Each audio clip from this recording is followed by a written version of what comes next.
I guess, Holly, is going to go in, people are saying, in savings, which I guess that's really kind of what this tax refund is. It's a forced savings for those people that can't save in any other way, because you see what a tax refund really is people overpaying their taxes. Right. Yeah, so it's not like you're getting something from the government. All they're doing is giving back money that you've overpaid without interest. So it's a good deal for the government, not such a good deal for you, however. Exactly.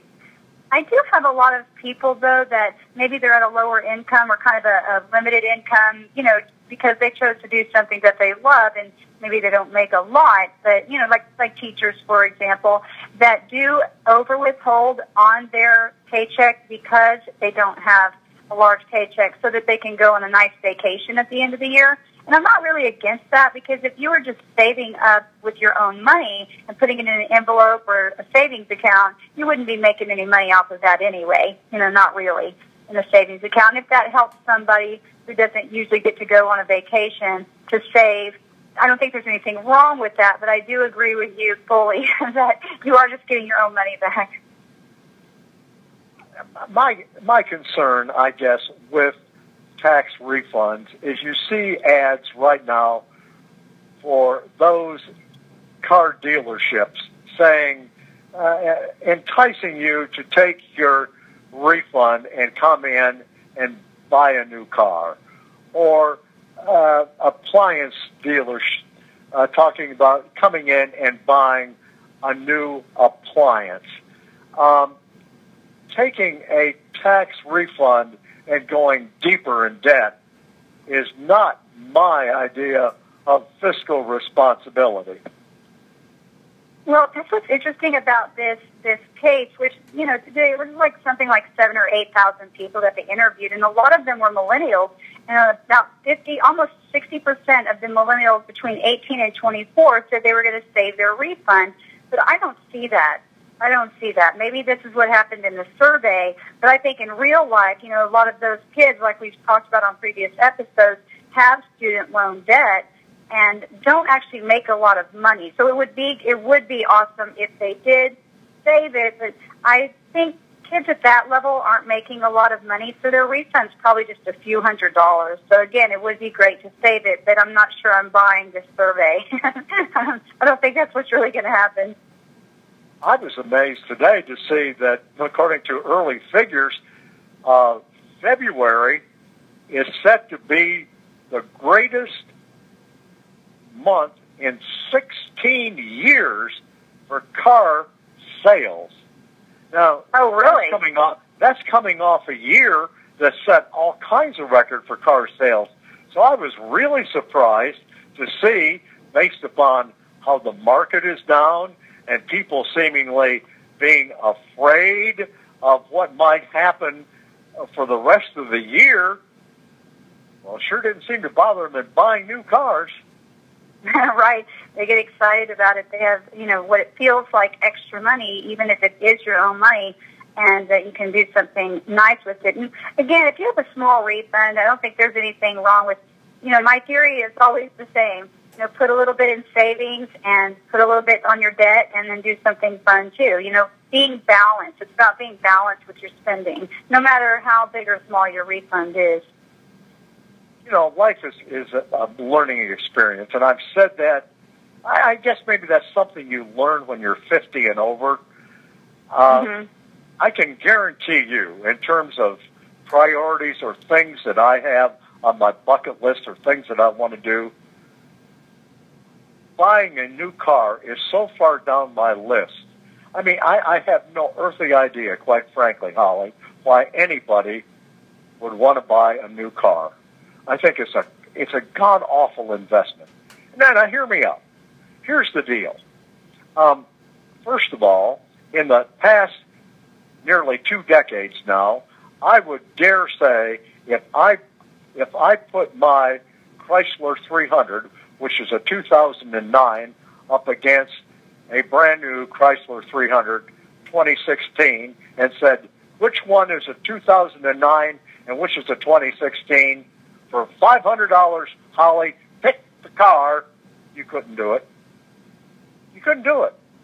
Why couldn't you do it? Because the model change ain't changed that much, that being the case. Why in the world would I want a new car? When I know as soon as I pull that sucker off the lot, I've lost 20%. If I drove it around the block, you see.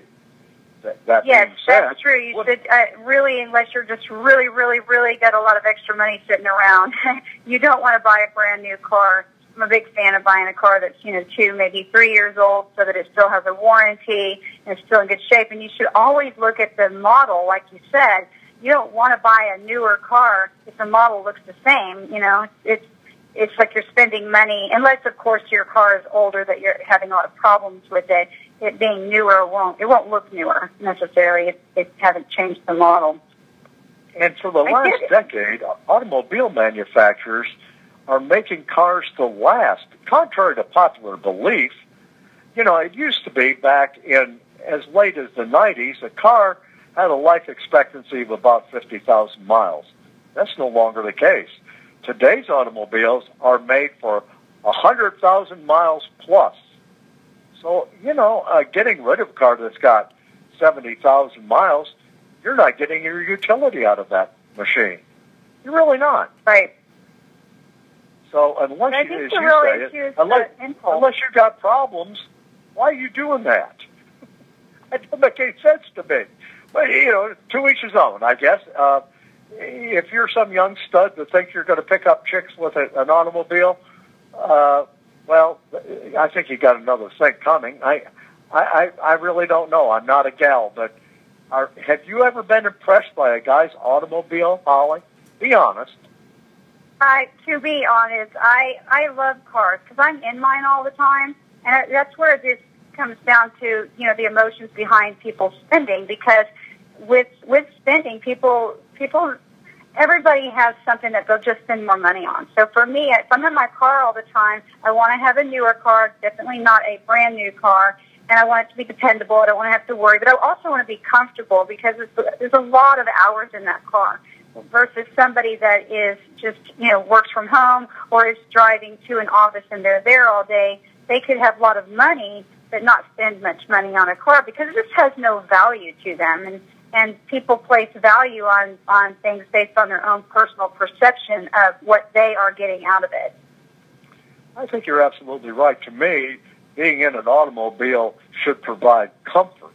I mean, I'm not going to nickel-dime myself and be in some little dinky car that, it might get a few more miles per gallon, but that's short-sighted too. Right now, those people that bought a Prius thinking they were going to save a lot of money in gasoline, when they bought it 3 years ago, maybe that made sense. It doesn't make sense today. They can't give those cars away right now because gas is so cheap. Right.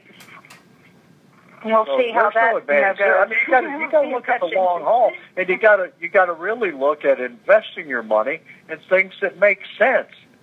And I think that's where people many times go astray. They don't look at the big picture and the long haul. And make no mistake, you don't have to be much of a wizard.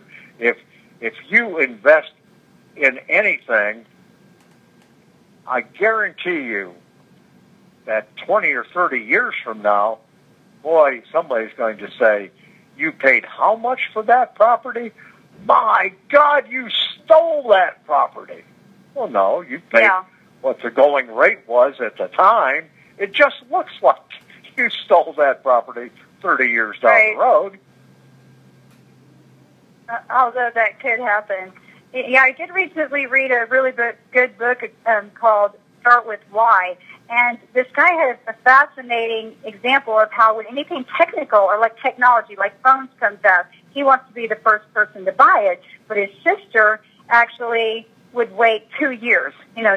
She wouldn't go get the first Apple, but yet she'll spend a ton of money on designer jeans because of what that represents or how it makes her feel when she wears them. And then he finally bought a pair of designer jeans, and he was so disgusted with himself because he was like, this has no value to me.